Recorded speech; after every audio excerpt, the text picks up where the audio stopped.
So it finished on as even. So welcome to the match review of Chelsea 1, Arsenal 1. Let's get into it.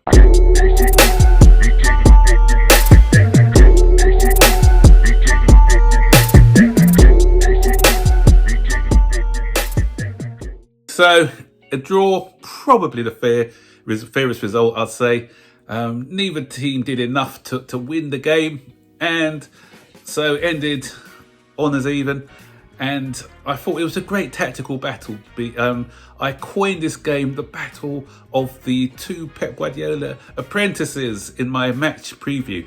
But they both got one more point than Pep did this weekend.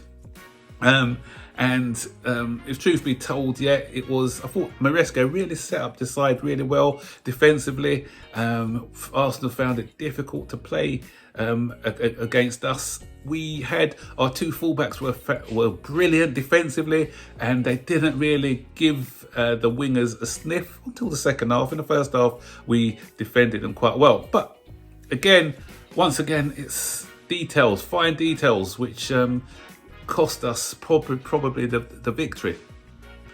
First half, Gusto, and this is a problem with Gusto.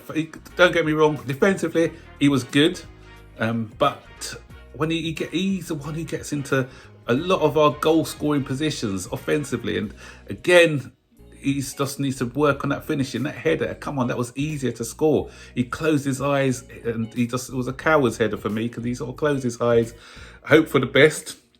If he's got his eyes on the ball, it's easier to score, getting that on target. Big miss. Had we gone in 1-0 up at half time, you never know what that would have done for our confidence. But and that was the only real chance I think we had of the first half. And Arsenal didn't really create a lot of chances themselves. And I just want to say one thing to Kai Havertz as well. Shh. You shush. He shows no respect for the Chelsea fans. I don't know why, because he didn't actually leave in bad blood. He joined Arsenal. There was no animosity between, unless there was something behind the scenes, but there was no animosity as far as I know. So why he's disrespecting Chelsea, I don't know. But in the end, we had the last laugh. So instead of him shushing us, we shushed him, because that goal was offside. So rightly called by the VAR for that offside decision. So first 10 minutes, all Chelsea. I thought we started strongly. Then Arsenal came back into it, and they had the next 10 minutes or so. And then I think the last half of the first half was a scrappy affair, very tetchy, lots of breaking up of play, lots of tactical fouling, especially from Arsenal. And so there wasn't really a lot of clear-cut chances. And then second half started off really, really, really bitty, and Arsenal, both sides were giving the ball away cheaply. Then we had a head injury to Kai Havertz. Arsenal were doing a little bit of gamesmanship, but that sort of disrupted Chelsea more than it did Arsenal, because it was Chelsea who sort of lost their concentration a bit, and Arsenal scored courtesy of a Martinelli goal, and that's the one time that our defence let us down. We didn't have a good line. I don't blame Lewis Colwell, because he was on the left side, but we got to look at people like Fofana and Gusto. They need to read that situation, because I think there was 2 or 3 unmarked Arsenal players at that far post. And once again, I'm looking at you, Sanchez. Sanchez always does something in a game where it was questionable. Beating at the near post like that was too easy. He left too much of a gap at that near post, and that's where Martinelli hit the shot. But after that, credit to Chelsea, because we are showing growth in this team. Last year we threw away a 2-0 lead against Arsenal, but usually when we go down against some of these bigger teams, we go into our shell a bit. Okay, we've only got 2 points from our last 2 games, but both times we've come back from a losing position, which is showing a lot of character from this young side. And the goal came courtesy of Neto. Great finish by Neto. I thought Neto both is that Neto and Cucurella for man of the match. I just shaved it for Neto because I thought he was fantastic. He was helping out Cucurella when he was on that left-hand side. Looked more comfortable when he moved over to the right, and a great finish for the goal. Great industry by him. If I had one little criticism about Pedro Neto, though, was that he should have taken on Ben White a bit more, because both him and Ben White were yellow cards. I thought in one-on-one situations, sometimes he'll go backwards where he could have tried to drive the ball forward. Don't know if it's the manager's instructions about ball retention or not, but sometimes fortune favours the brave. But anyway, we did come back into the game again. And then after that, not a lot really.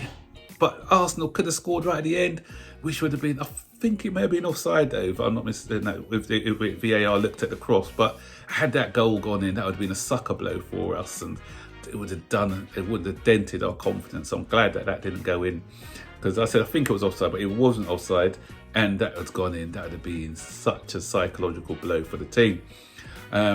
Once again, Arsenal had their full strength side out as well.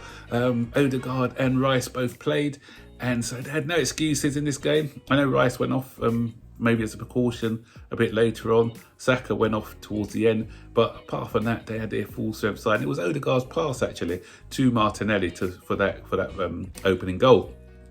Their goalkeeper did well towards the end, where he was doing a great job of sweeper keeping with a couple of breakaways that we had, and he sort of read the play and cleared it before it could get into a dangerous situation. For me, Cole Palmer, not sure whether he's still carrying or not, because he wasn't looking great in this game. A lot of miss-hit passes, 2 free kicks but went straight into the wall, poor corners as well. So yeah, I don't think this was his game. Nicholas Jackson, I thought he was quiet today. Scored that offside goal. Apart from that, he didn't really do a lot. And my other thing is, why can't we bring on someone like Nkunku a bit earlier? A bit insulting bringing on someone of his quality 3 minutes from the end. When you're seeing someone like Nicholas Jackson having a bad game, then you may have to react quicker. Maybe our manager's more thinking of the work rate that Nicholas Jackson puts in, but sometimes don't overthink things. If you need a goal, bring on somebody who you think is going to get you a goal. So anyway, I'm glad that we didn't lose that game. We go third in the table, and one thing it does do, because I've always said I don't think we're ready to win the league, but one thing it does do, it dents Arsenal's hopes of winning the league. They're now 9 points behind Liverpool, so that's great. So if they lose the league to Liverpool or Man City, then we can say that we had a hand in it by for them dropping points against us. So but yeah, great tactical battle. I thought the side are growing and improving and maturing, and they took on the tactics given to them by Maresca impeccably. So as I said, next time I just want to see us being a little bit more braver in possession, but apart from that, off the ball and some other aspects of the game, I thought we did quite well. So what are your thoughts on the game? Happy with the point? Do you think we could have been a bit braver and tried to get that victory? Let me know in the comment section below. Don't forget as always to like, subscribe, turn on post notifications so you're notified every time I make a new video. So take care. Bye-bye.